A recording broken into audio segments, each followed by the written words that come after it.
우리 주신 하나님의 말씀은 시편 139편입니다. 시편 139편 1절부터 24절까지 제가 오늘 구약성경 903면에 있습니다. 함께 한 절씩 교독하겠습니다. 여호와여, 주께서 나를 살펴보셨으므로 나를 아시나이다. 주께서 내가 알고 일어섬을 아시고 머릿속으로 나의 생각을 밝히 아시오며 나의 모든 길과 내가 눕는 것을 살펴보셨으므로 나의 모든 행위를 익히 아시오니 여호와여, 내 혀의 말을 알지 못하시는 것이 하나도 없으시니이다. 주께서 나의 앞뒤를 둘러싸시고 내게 안수하셨나이다.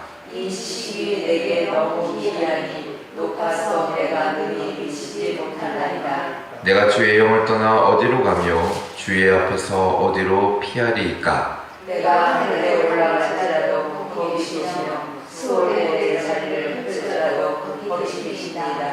내가 새벽 날개를 치며 바다 끝에 가서 거주할지라도 거기서도 주의 손이 나를 인도하시며 주의 오른손이 나를 붙드시리이다. 내가 혹시 말하기를 흑암이 반드시 나를 덮고 나를 두른 빛은 밤이 되리라 할지라도 주에게서는 흑암이 숨기지 못하며 밤이 낮과 같이 비추나니 주에게는 흑암과 빛이 같으니이다.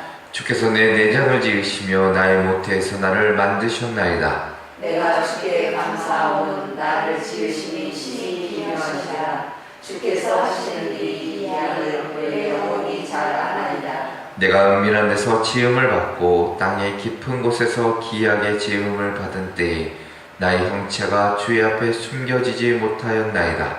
내 형질이 이루어지기 전에 주의 눈이 보셨으며 나를 위하여 정하나니 한 발도 전에 주의 세계에 다 기록이 되었나이다.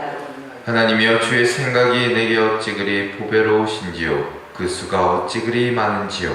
내가 새로 모자라도 그 수가 오래보다 많았소이다. 내가 깰 때에도 여전히 주와 함께 있나이다. 하나님이여, 주께서 반드시 악인을 죽이시리이다. 피 흘리기를 즐기는 자들아, 나를 떠날지어다. 그들이 주를 대하여 악하게 하여 주의 오른손이 주의 이름으로 복되이 맹세하나이다. 여호와여, 내가 주를 미워하는 자들을 미워하지 아니하오며 주를 치러 일어나는 자들을 미워하지 아니하나이까? 내가 그들을 심히 미워하니 그들은 나의 원수들이니라. 하나님이여, 나를 살피사 내 마음을 아시며 나를 시험하사 내 뜻을 아옵소서. 내게 무슨 악한 행위가 있나 보시고 나를 영원한 길로 인도하소서. 아멘. 오늘도 이 새벽에 주님의 나와 예배하시는 우리 성도님들에게, 그리고 이 시간 영상으로 함께 새벽 기도에 참여하시는 우리 성도님들 위해 하나님의 크신 은총이 삶에 가득하시기를 먼저 주님의 이름으로 축원합니다. 오늘 말씀의 제목은 삶을 주관하시는 전능하신 하나님입니다. 삶을 주관하시는 전능하신 하나님. 오늘 우리가 함께 읽으신 시편 139편은 다윗의 깊은 영적인 체험과 고백이 담겨있는 시편입니다. 학자들이 이 시편을 가리켜서 모든 시편 중에 왕관이라 부릅니다. 그만큼 하나님의 전지전능하심, 그 무소부지하심, 그리고 우리를 향한 하나님의 깊은 관심, 그 사랑이 오늘 이 시편 139편에 잘 아름답고 아주 놀랍도록 표현되어 있다라고 평가하기 때문입니다. 자, 그래서 오늘 시편은 크게 네 부분으로 하나님의 속성에 대해 이야기해 주는데, 1절부터 6절까지를 보면 나의 모든 것을 아시는 그 하나님의 그 전지하심을 노래하고 있습니다.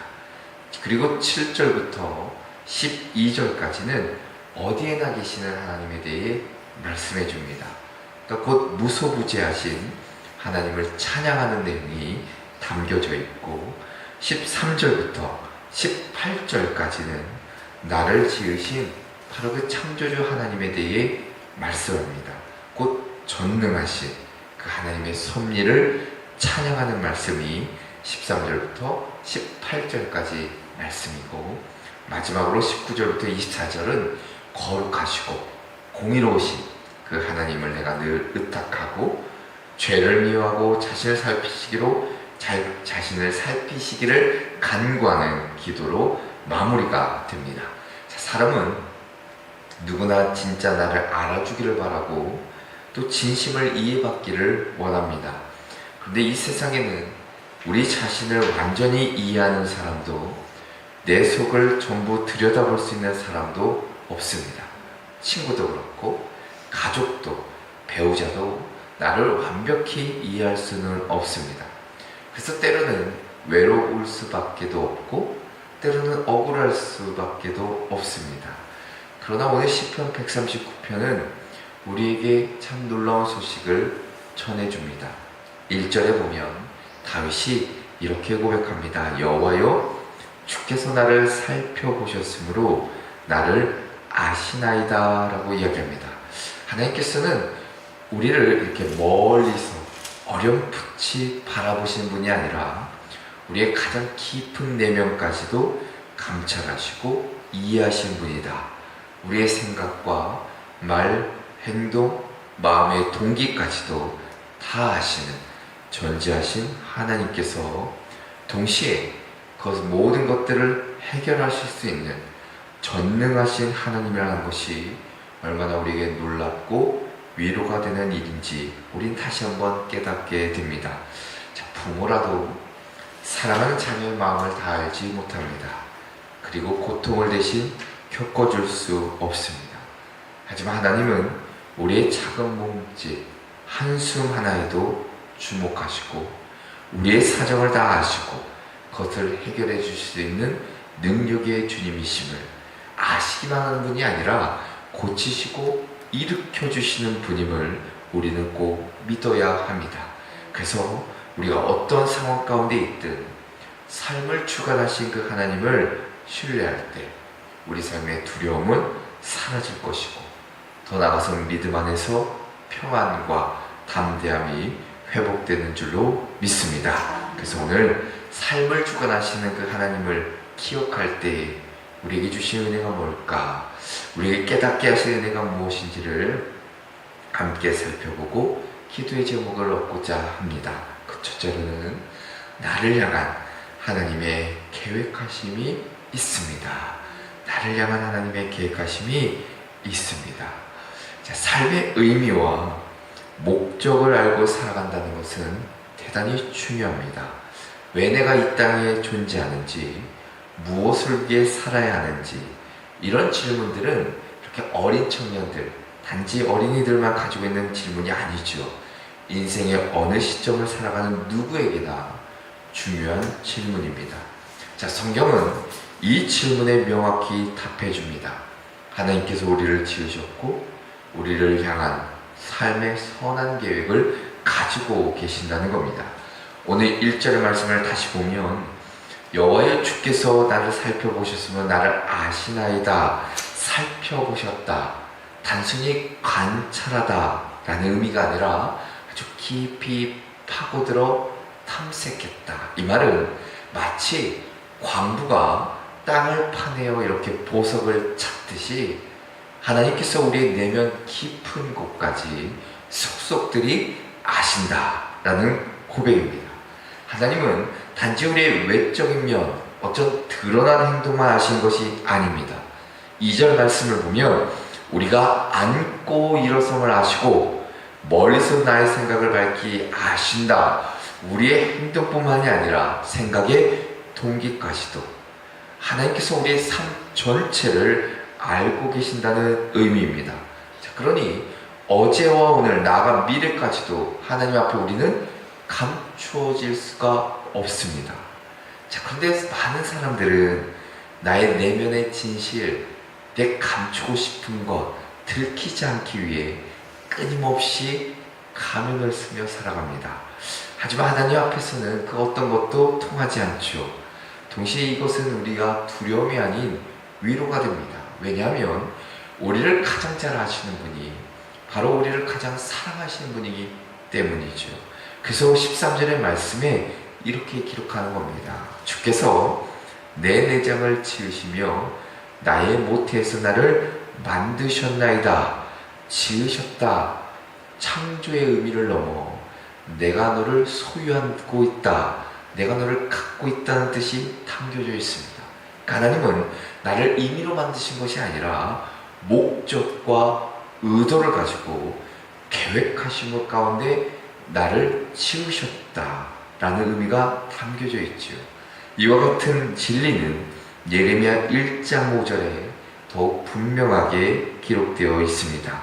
내가 너를 모태에 짓기 전에 너를 알았고 네가 배에서 나오기 전에 너를 성별하였고 너를 여러 나라의 선지자로 세웠노라. 하나님은 단지 우리의 존재를 허락하신 것뿐만이 아니라 태어나기도 전에 우리 인격적으로 알고 계셨으며 우리를 통해 이루실 뜻을 품고 계셨다라는 것을 성경은 기록하고 있습니다. 이 말씀을 우리가 마음에 품고 살아가는 자는 어떠한 현실 속에서도 내가 버려진 인생이라 실패한 삶이라 느끼지 않습니다. 때로는 인간의 눈으로는 실패처럼 보여도 하나님의 시선에서는 그 속에 다듬어지는 시간이고 준비의 과정이 분명히 그 안에 담겨있기 때문입니다. 그래서 예레미야 29장 11절에 이렇게 말씀하는 겁니다. 여호와의 말씀이니라 너희를 향한 나의 생각을 내가 아나니 평안이요 재앙이 아니니라. 너희에게 미래와 희망을 주는 것이니라 말씀해주고 있습니다. 그러니까 하나님은 우리 인생을 향한 구체적인 계획을 가지고 계신다.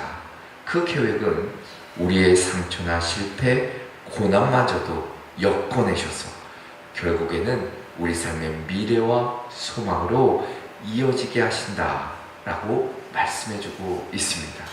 자, 여기서 중요한 것은 하나님이 우리에게 계획이 있다는 사실, 그러나 그것보다 우리가 그 계획을 믿음으로 받아들이고 있는가, 이게 더 중요합니다.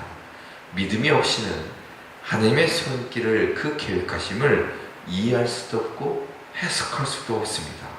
하지만 우리 가운데 믿음이 온전할 때 우리는 지금의 형편이 어떠하든 거기에도 하나님의 목적이 있다는 것을 깨닫게 되고 그 끝은 반드시 선하다는 확신을 갖게 될 수 있습니다. 우리의 인생은 결코 우연이 아니라는 것 우리 잊지 말아야 되겠죠. 고난도 눈물도 때로는 외로움도 하나님의 주권과 섭리 안에 있음을 잊지 마시고 지금 형편이 아무리 내가 힘들지라도 하나님은 우리 삶의 시작과 그 끝을 아시는 분이기에 그리고 주님을 통해서 주님의 그 선하신 손길을 통해 반드시 우리 삶의 놀라운 일들을 이루실 것이기 때문에 오늘 하루도 그 하나님의 선한 계획을 믿고 의지하시며 낙심하지 않으시기를 주님의 이름으로 축원합니다. 두 번째는 나를 향한 하나님의 인도하심이 있습니다. 나를 향한 하나님의 인도하심이 있습니다. 자, 오늘 7절의 말씀에 다윗은 이렇게 고백합니다. 내가 주의 영을 떠나 어디로 가며 주의 앞에서 어디로 피하리까. 자, 8절에도 연이어서 고백합니다. 내가 하늘에 올라갈지라도 거기 계시며 수월에 내 자리를 펼지라도 거기 계시니이다. 이는 다윗의 아주 깊은 깨달음이 담겨져 있는데, 자, 극한의 상황 가운데서도 가장 높은 곳이든 낮은 곳이든 하나님으로부터 단절될 수 없음을, 떠나 살 수 없음을 고백하고 있습니다. 그러니까 다윗은 내 자신이 어디에 있든지 하나님은 거기 계신다 라는 사실을 확신하고 있는 것이죠. 자, 9절과 10절에도 이렇게 말합니다. 내가 새벽 날개를 치며 바다 끝에 가서 거주할지라도 거기서도 주의 손이 나를 인도하시며 주의 오른손이 나를 붙드시리다 라고 말씀해주고 있습니다. 자, 여기서 새벽 날개라는 것은 가장 빠르고 멀리 갈 수 있는 존재를 의미하죠. 바다 끝은 어디입니까? 세상의 경계입니다. 그러니까 내가 어떻게 신속함으로 내가 어떻게 빨리 어디를 간다 할지라도 하나님은 거기서도 나를 인도하시고 붙드신다 라는 표현이 이 말씀 안에 담겨져 있습니다. 자, 예레미야 23장 24절에도 이렇게 말씀합니다. 여호와의 말씀이니라 사람이 내게 보이지 아니하려고 누가 자신을 은밀한 곳에 숨길 수 있겠느냐. 여호와가 말하노라 나는 천지에 충만하지 아니하냐 라고 말씀하십니다. 하나님은 전지전능하시고 무소부지하신 분, 하지만 하나님의 임재는 우리를 감시하려는 것이 아닙니다. 우리의 잘못을 들춰내기 위한 것이 아니라는 것이죠. 우리를 지극히 사랑하시기 때문에 우리에게서 한시도 눈을 떼지 못하신다는 겁니다. 하나님은 그만큼 우리를 인도해 주고 싶어서 우리와 함께 계신다는 겁니다. 어떤 상황에서도 우리를 떠나지 않으시고 주의 손으로 우리를 붙드시며 오른손으로 인도해 주신다. 오늘 약속해 주고 계십니다. 우리의 연약함과 고난 가운데서도 우리를 향한 그 사랑은 변함이 없다는 것입니다. 톨스토이의 단편 중에 톨스토이 단편 이야기 중에 세 가지의 길이라는 이야기가 있습니다. 한 마을에 우애 좋은 삼형제가 있었습니다. 이들이 장성에서 도시로 이렇게 떠났는데 어느 삼거리에 이르러 각기 다른 길을 택하게 됩니다. 오랜 시간이 지난 후에 도시에서 강도 사건이 발생하게 됐는데 범인이 체포되어 법정에 서게 됩니다. 자, 근데 놀랍게도 그 법정에는 판사와 피해자, 강도가 함께 서 있었습니다. 자, 그들은 바로 그때 헤어졌던 삼형제였죠. 한 형제는 판사가 되었고, 한 형제는 부자가 되었고, 한 형제는 강도가 된 것입니다. 자, 인생의 길에는 수많은 선택이 있는데 어떤 길을 가느냐에 따라 그 결과는 분명 달라질 것입니다. 세상은 겉모습 때는 속도를 보지만 하나님은 우리가 가는 길의 방향을 보시죠. 그리고 그 길이 하나님께 속한 길이라면 반드시 주님은 그 길을 인도해 주실 뿐만 아니라 책임져 주시고 끝까지 붙들어 주신다는 사실입니다. 다윗은 그 사실을 알았기에 고백하는 겁니다. 거기서도 주의 손이 나를 인도하시며 주의 오른손이 나를 붙드시리이다. 우리가 이 고백을 마음에 새기며 살아가기를 소망합니다. 하나님께서 나를 아시고 나를 인도하시며 나와 함께 하신다는 이 진리를 굳게 붙잡으시고, 그러면 인생의 어느 순간에도 그 길이 비록 고난과 역경의 길이라 할지라도 하나님은 신실하게 우리와 통행하시며 반드시 선한 길로 인도해 주실 줄로 믿습니다. 끝으로는 나를 향한 하나님의 시험이 있습니다. 나를 향한 하나님의 시험이 있습니다. 자, 오늘 본문 23절과 24절에 보면 이렇게 기록합니다. 하나님의 나를 살피사 내 마음을 아시며 나를 시험하사 내 뜻을 아옵소서. 내게 무슨 악한 행위가 있나 보시고 나를 영원한 길로 인도하소서라고 말씀합니다. 자, 우리 이 말씀을 보기 전에 19절부터 22절까지를 보면 다윗이 악인들에 대한 하나님의 공의로운 심판을 간구하고 있습니다. 여호와여, 주께서 반드시 악인을 죽이시리이다 라고 이야기하죠. 자, 죄악과 거짓, 하나님을 대적하는 자들을 다윗은 참 미워했고 하나님의 마음에 합한 의로운 그 분노를 갖고 있었습니다. 자, 그런데 바로 이어서 다윗이 그 기도의 방향을 저 대적들, 원수들에게서 나 자신에게로 돌립니다. 악인을 향한 심판을 외치던 그가 이렇게 말하는 겁니다. 하나님의 나를 살피사 나를 시험하사. 자, 이게 무슨 뜻이냐면 다윗은 외적인 그 악한 이들보다 더 두려운 것은 내 안에 있는 죄성임을 깨달았던 겁니다. 저들의 악한 자들의 행위, 그것도 물론 하나님 보시기에 참 나쁜 것이지만 내 안에 있는 죄성, 내 안에 있는 악함이 더 크다는 것을 다윗은 알았던 것이죠. 자신의 마음속에도 저 악한 자들과 동일하게 얼마든지 나도 그런 마음을 품을 수 있는 것이고 알지 못하는 죄가 있음을 고백하고 있는 겁니다. 사랑하는 성도 여러분, 우리도 마찬가지죠. 우리가 때로는 신앙의 자신감과 열심을 가지고 살아갑니다. 자, 그런데 그 신앙의 자신감이 자칫 교만함으로 이어질 수 있다는 것을 경계해야 되겠죠. 나 자신은 괜찮다고 설마 나는 아니라고 여기는 순간 우리는 실족할 수 있다는 겁니다. 자, 고린도전서 10장 12절에 이렇게 경고합니다. 그런즉 선줄로 생각하는 자는 넘어질까 조심하라. 다윗은 이 사실을 너무나도 잘 알고 있었기 때문에 자기 자신을 하나님의 시험대 앞에 올려놓습니다. 나를 살피소서, 나를 시험하소서. 그리고 기도하는 겁니다. 내게 무슨 악한 행위가 있나 보시고 나를 영원한 길로 인도하소서라고 기도합니다.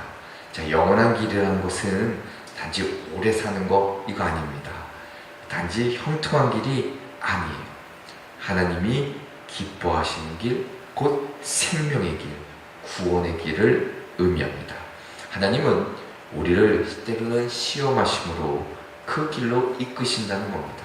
그래서 시험은 파멸이 아니라 정결케 하심이고 하나님의 인도하심의 과정이라 말할 수 있습니다. 사랑하는 성도 여러분, 하나님은 오늘도 우리를 시험하실 때가 있습니다. 그 시험은 우리가 하나님의 뜻 가운데 바르게 서기 위함이죠. 때로는 삶의 고통 속에서, 때로는 이해하지 않는 상황 속에서 하나님은 우리를 시험하시고 연단시키십니다. 그 시험을 이겨낸 믿음은 결코 헛되지 않음을 우리는 알고 있습니다. 로버트 모리스 목사의 책 꿈을 쫓을 때 만나게 되는 하나님의 시험이란 책이 있습니다. 이 책에 보면 요셉의 인생을 통해 하나님의 시험을 설명합니다.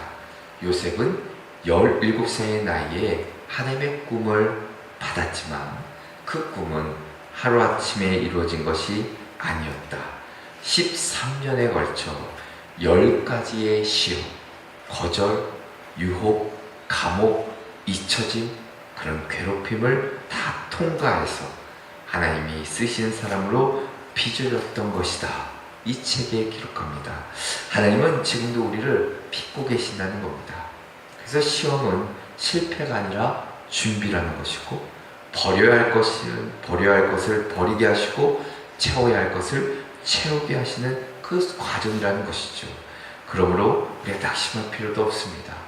하나님은 더 우리를 연단하셔서 정금과 같이 만들어 주실 것이고 그 자에게 영원한 길, 약속하신 그 길로 인도해 주실 줄로 믿습니다. 이 믿음으로 오늘 하루를 또한 살아내시는 저와 여러분 되시기를 주님의 이름으로 축원합니다. 기도하겠습니다.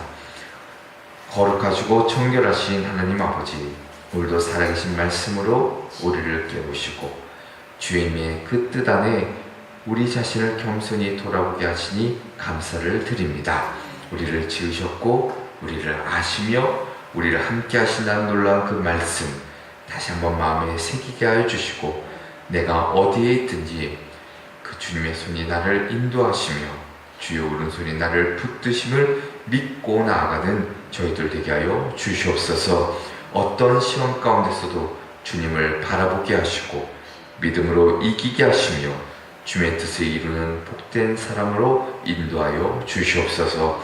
우리의 걸음을 인도해 주실 예수 그리스도의 이름으로 기도합니다. 아멘.